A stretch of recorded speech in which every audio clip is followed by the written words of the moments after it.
Aloha and welcome to A Word with Ward. I'm Representative Gene Ward and we are broadcasting live from the state capitol. Well, maybe a little bit of a delay, but we have two special guests today and I want you to meet the two new representatives in the Hawaii Republican Caucus. First, we have from West Oahu, Representative Andria Tupola.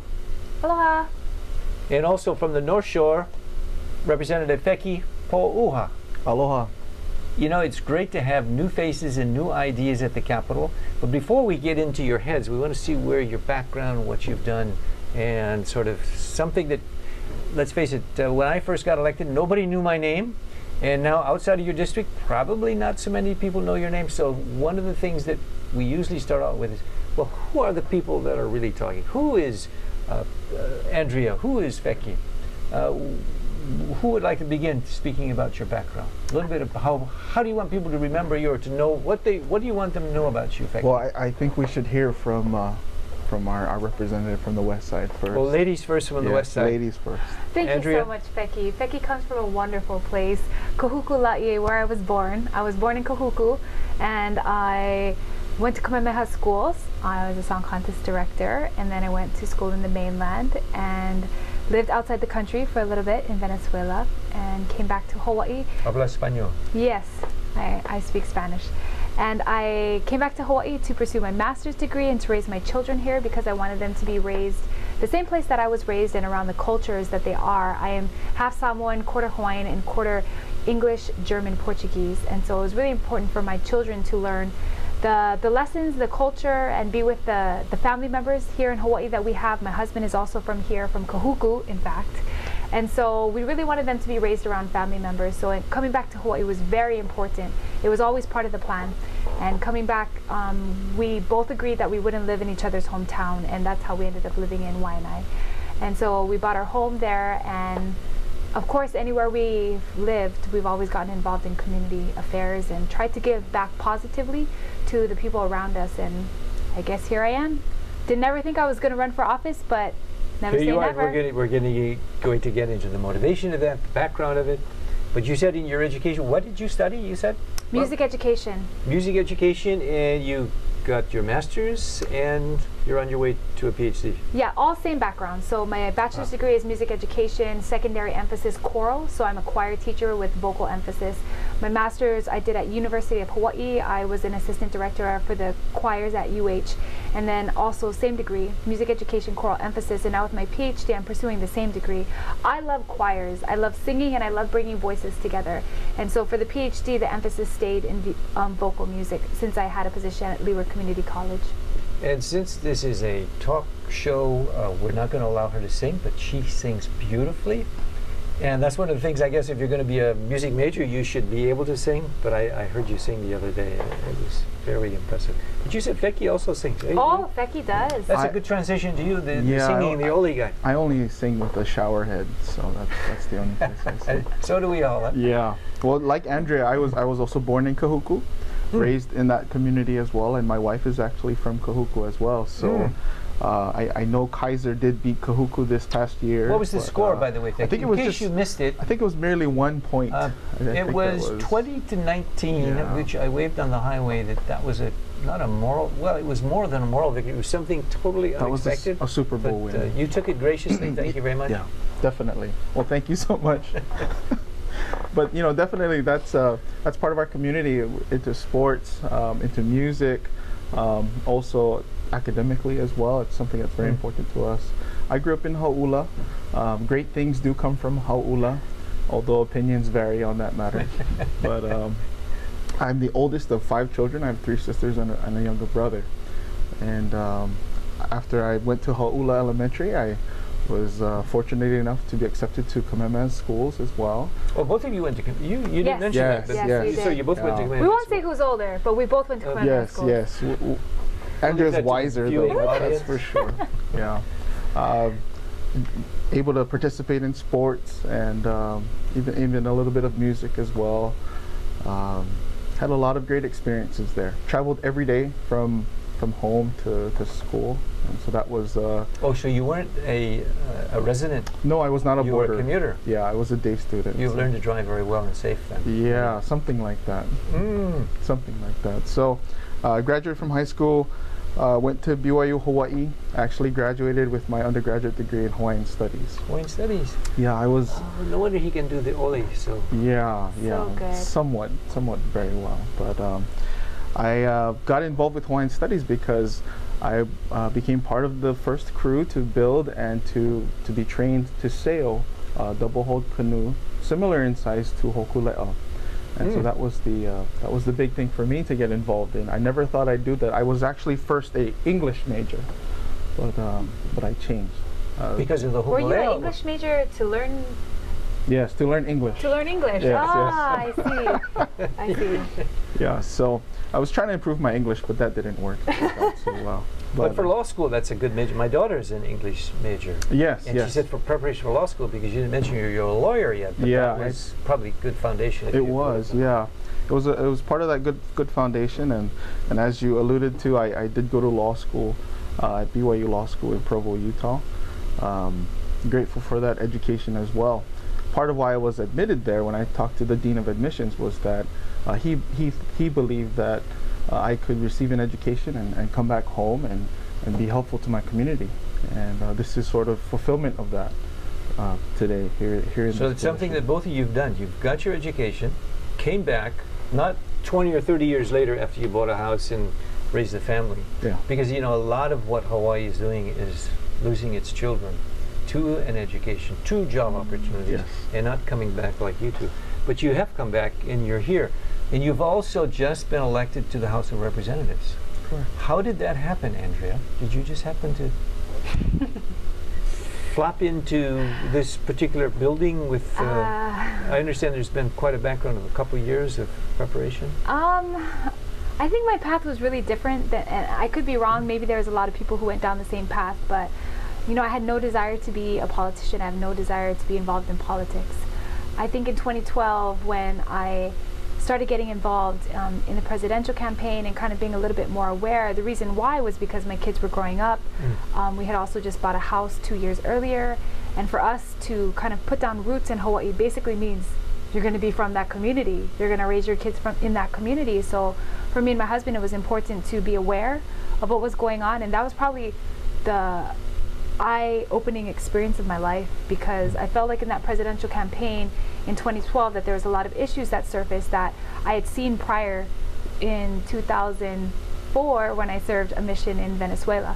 And so a lot of the issues, socialism, issues such as welfare, healthcare, education, all of those issues started to come up. And one of the things that I saw when I lived out of the country was enabling. So I saw a government in Venezuela where I lived giving to the lowest class free housing, free education, free healthcare. And so a lot of people were living off the government, which I think from an innocent view could seem like a good idea, but from the perspective of where we come from here in America and here in Hawaii, it also takes away the ethic of work. So no one really wants to work, no one really needs to work, because you could just live off the government as long as you wanted. And I'm not saying that everything was pushed in 2012 in that election, but many of those issues started surfacing. I started seeing our country and our state taking a kind of a turn, and I was pretty aware that if I didn't get on board and become involved, that I was either going to be part of the solution or part of the problem. And so I decided that I was going to try to be part of the solution by becoming more involved in what I thought was going to preserve freedoms and preserve rights for families, for churches, for groups of people that I felt like may or may not have a voice. So getting involved in 2012 led me all the way to Had you been in office before as a student or in other organizations? Yeah, in college. No, that was an accident too. I mean, I'm just a music major, but it just so happened that I ran for student government in college. I went to BYU Provo, the same place Feki went for law school, and there's 33,000 students there, and so, you know, it's not one of those things that you're just like, yeah, I'm going to run for student So government. you never even knew or saw Feki then? Or did you? No. We're in You different guys, parts of the country. that's right, you're older I think than because she he's is, Tongan right? and I'm Samoan, we didn't really want to sit at the same table. Even though we're Hawaiian, so we just have to Common make that bonding. clear as well. No, actually, Feki and I are a few years apart. But yeah, no, I didn't see Feki at BYU, but I did run for student government in college. So governance is not a strange thing to you? Yeah, no, that one was quite. And you said as a mother, you have to have a lot of governing skills also. Oh yeah. How many children did you I say? have two small kids. So Two small kids. they're 7 and 6. My daughters Talitha and Kumora. So. Vicky, do you have children? We do actually. How many? 2 boys. They're 8 and 7. Oh, another parallel. Very similar parallels. And also, you just suddenly reappeared here at the state capitol. Something like Give that. us a bit of the history. Here he is. On the road from being a center on the football team? Yeah, that was back in high school. You know, I also had an opportunity to live abroad as well. I lived in Uganda for 2 years and served in LDS mission, and saw similar troubles happening that Andria also saw as well. Just with people being destitute and some even being displaced as well. And so those are some of the things that led me to have interesting experiences as well. But interesting, I'm kind of jumping all over, but between my undergraduate studies and law school, I actually was a teacher at a Hawaiian charter school in Kaneohe called Pouha Learning Center. And so I had a little experience in seeing what our educational policies kind of do for charter schools and how that works for implementing some of those standards and guidelines, and so I've had some experience that way as well. And at my during my undergraduate studies as well, I was also a student body president as well. It was a much smaller university. The training ground is coming to the yeah. fore now. So it's not. We may have appeared at the Capitol, you know, suddenly, but in many ways we have been prepared to take up positions of leadership in our community, mainly that of also serving as well. So serving and leading, this idea of servant leadership. I know when I first learned that you were from Uganda, I would say habari, and you would come back with the Ugandan, whereas I was giving you the Swahili. Yeah. Being that I did spend a little bit of time in Uganda with the United Nations. And if there's anything that's a parallel between the two countries you are in, I think the enabling, where the government is trying to do everything for everybody, but it never can afford it, nor does it do it very well. And I think maybe our country is even part of that. We're still learning how to make a people independent, self-confident, and able to hold on themselves. And we're almost kind of bumping up against why you ran and what you want to do, what some of the dreams and visions are. You're at the state capitol now. This is where the governing of the great people of Hawaii takes place, at least from the House perspective, and some of the visions and ideas and things that you bring, fresh ideas. You both are certainly the freshest face that we've got.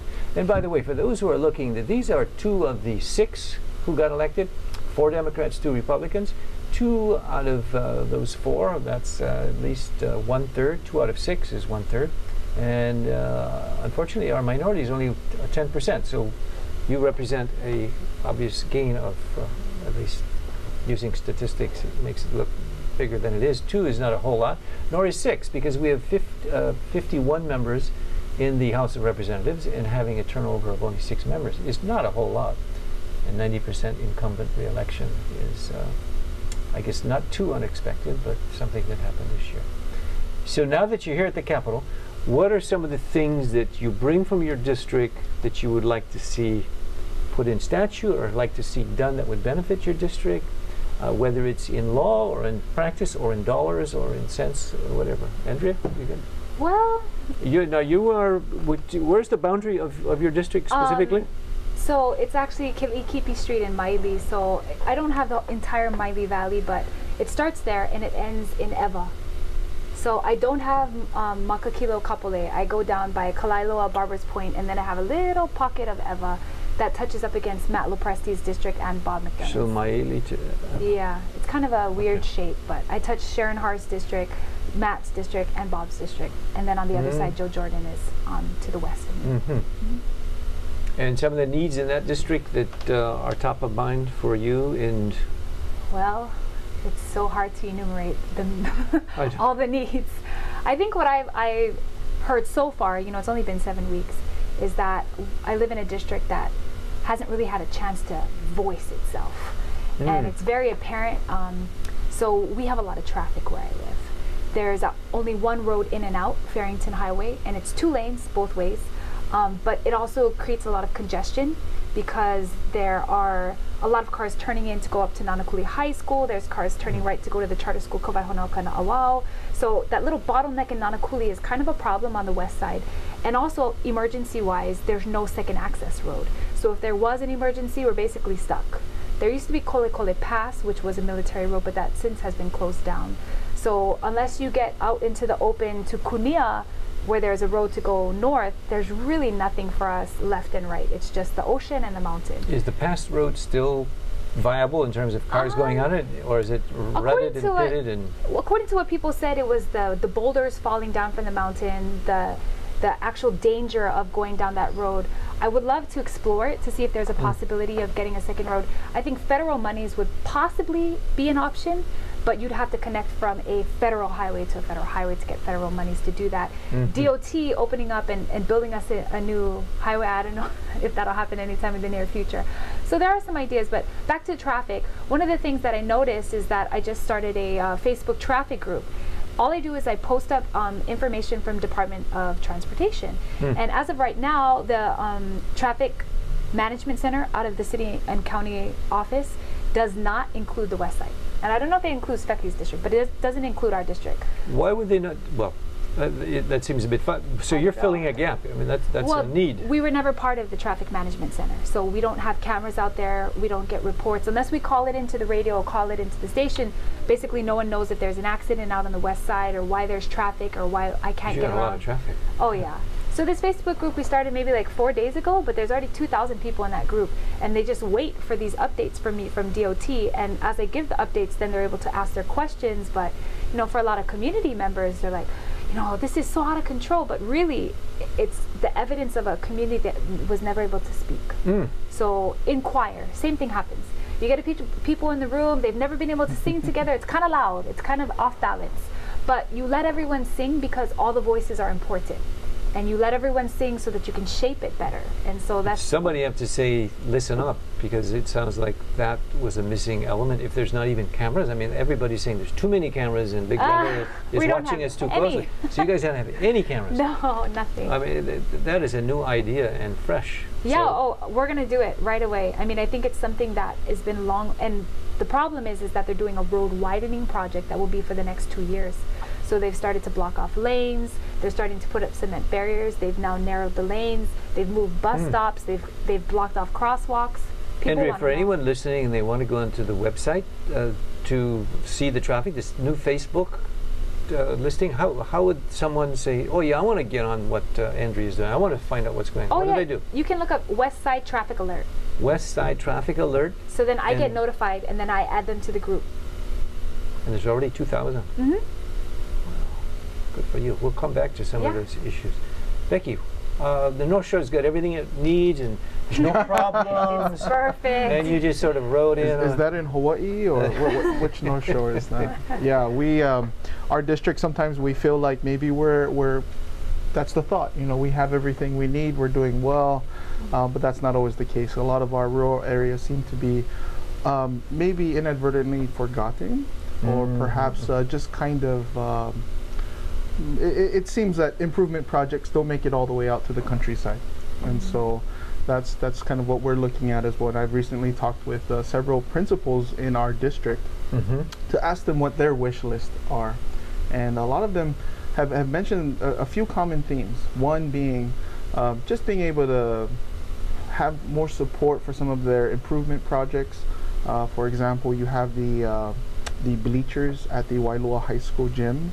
That's been an ongoing an issue. What's the condition of that? Well, half of the chairs, half of the seats won't even come out onto the floor, and both sides are wooden, so there are some termite infestation problems as well. So now we come into a safety issue as well. So there's some of those things on the North Shore with Kahuku High School. There have been, the community would love to see some improvements to their infrastructure as well, especially the football field. I don't know if you've seen our football field, but when a lot of teams... Only your players. Only the players. Well, what about the field? Tough players, tough field. Right? Oh, that's why they're so good. So that's why they're so good. You know, Kaiser just got a new field. Maybe we should have kept the old one. I don't know if we want to hear about Kaiser's field I don't know right about... yeah. Let's talk about the Kahuku field. Yeah, so you know, there's some needs there that we have, and we're trying to talk to the right people to see what can happen. There are schools that have been given some improvement projects, and there are some certain unique challenges out in our school districts. But I'm confident that we can improve the structure as well as curricular things that we have going on in our schools, and I'm confident that can be resolved and improved, because we all know how important education is to our future. Definitely. How's traffic to the North traffic Shore? as well is difficult at times. There have been some efforts to improve it, but I think it'll take definitely more collaboration between our community members and different stakeholders, like the Department of Transportation and so forth. So there are some measures that have been put in, but I think, just like Andrea was alluding to, it's just a matter of bringing everyone to the table and really collaborating together to come up with a viable solution for everyone. So the choir director analogy is equivalent to being a representative, that you have to harmonize all of the people within the community, or at least get them on the same sheet of music? Well, we should ask him. I mean, he's been a song contest director too. Well, but I don't have my master's and PhD. Me and Feki were both song contest directors at Kamehameha, so... Ooh, did you both win? We won our freshman year. Yeah. Now, you know, there's a precedent in the House of Representatives in that you can stand up on the floor and speak in Hawaiian, and Representative Hanohano, who's no longer with us, set that precedent, I think, 2 or 3, maybe 4 years ago, because it is officially the second language. Now, theoretically, could you two stand up and act, because no one could stand up and talk to Representative Hanohano, because no two people actually knew fluent Hawaiian. Could you two do a floor discussion in Hawaiian and then respond to one another, or is it where... Oh, my Hawaiian is not fluent like that. My kids go to Hawaiian immersion, so I speak like conversational Hawaiian, but not floor speech Hawaiian. I'm not sure if there's a class for that. Well, we never really knew all that Representative Hanohano said, but it was where... I mean, that is the official language, and I had taken a Hawaiian course. Indonesian, of course, is my second language, but it's where some of the debate kind of went into a different, what's the word, ethos or mood when it came out in Hawaiian.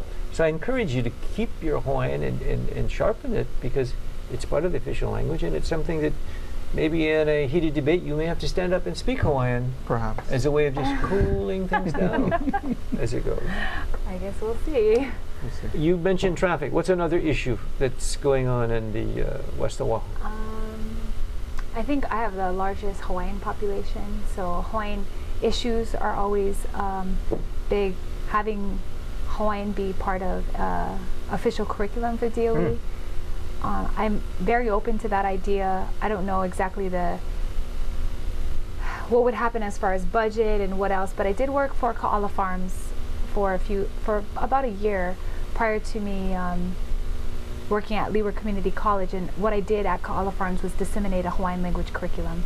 And so there's lots of grants that have provided money for people to write these curriculums. The one that I disseminated was written by my classmate, and basically what it was it was a small curriculum for all teachers, not Hawaiian language teachers, all teachers K through 6, to use Hawaiian words throughout the day in their lesson plans, in science, in math, in whatever. So not just the word for the day, but actually vocabulary in a the little discipline. bit more. Yes, yes. So Miley Elementary adopted this curriculum, and they actually started using it, and they saw that the camaraderie and the school pride actually increased because the students began to know the place where they lived. So it's something what they call like place-based curriculum. So it's not that you're just learning the Hawaiian language, but you're learning about the places around you. And obviously in Waianae we have lots of stories of the mountains and the valleys and the oceans and why they became the way they are. So a lot of those kids started learning more about the place that they were from, the things that were around them, and they became more... The Hawaiian sense of places. Yeah, they became more attached to the land that they actually had the school on. What percentage of your district then is Hawaiian or part Hawaiian? Don't quote me. I think it's 97. It's really high. It's For really sure. high. Yeah. Feki, what about? I'm not sure about that. Yeah. 97. That's almost Niihau. Well, it's really high. Not everybody's full Hawaiian, but it's the highest concentration of Hawaiian in any part of the island. So you better speak Hawaiian on the floor. That's right. I represent my people. No, I encourage you to do that. Time is escaping as we have this short half-hour word with Ward, but there's things that are going to pop up in 2015. Some of the things that are on top of the mind of the people of Hawaii, the GMO labeling, the taxes, issues to do with education. Any of those generic state issues that come to mind that you may have something to say about, or well, I know in our area we have the windmills, the wind turbines. Ah, big ones. Big ones, very big ones, industrial grade types, and there's a movement to put another phase of windmills up to about 15 more windmills, and so there's no other community that has windmills so close to its residences. And so that's one way we believe that the push towards our renewable energy goals need to be properly prepared for through legislation, through policies, and good initiatives. So that's one thing that I'll be definitely looking at. So the community would like to stop any more of these windmills going up, or would like to make them there smaller? There are some members of our community that would absolutely not like to have them there for medical reasons, for safety reasons.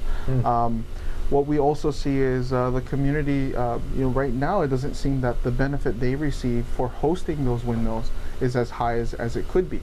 You have some of our entities like the Public Utilities Commission, Hawaiian Electric Company, and you have our developers that seem to be getting great benefit out of this, but our community seems to be left behind in the shuffle. And now with the new owner of Hawaiian Electric, that could be another variable. Yes, and also with the new administration as well, we'll see kind of where their energy policies go. And so that's an area I think that we can influence and see where we can make sure that we keep in mind the benefit to our communities. That's something we have to do as legislators.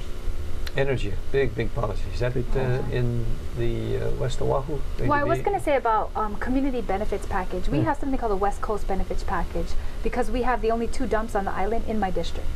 And so that's a real big controversy. And one of the dumps is actually run by city and county, the other one is private. But that dump that's run by city and county generates monies, That's right in your district. Yeah, it's right across Ko'olina. So Ko'olina doesn't like it, the other members don't like it. What was, I guess, the deal was that they would have that in our district if the monies generated from that dump could go to the community. Now, since we haven't seen those monies. Yep. And the lifespan of that dump is also up for questions. It should have been yesterday or last year, and others saying it's well, the mayor 10 years came out. Goes to Yeah, courts. the mayor came out and said they're not closing it. So. Suddenly we've run out of time. Ward gets maybe the last word, and that is to thank you to. These are 2 bright new faces, 2 bright new people with bright ideas. You're going to hear more from them, but you've heard at least a little bit from it today. Andria and Feki, thank you guys so much. Welcome to the Capitol. We look forward to hearing more of you and seeing you on your own programs in the future. Merry Christmas, Happy New Year, everybody. Aloha.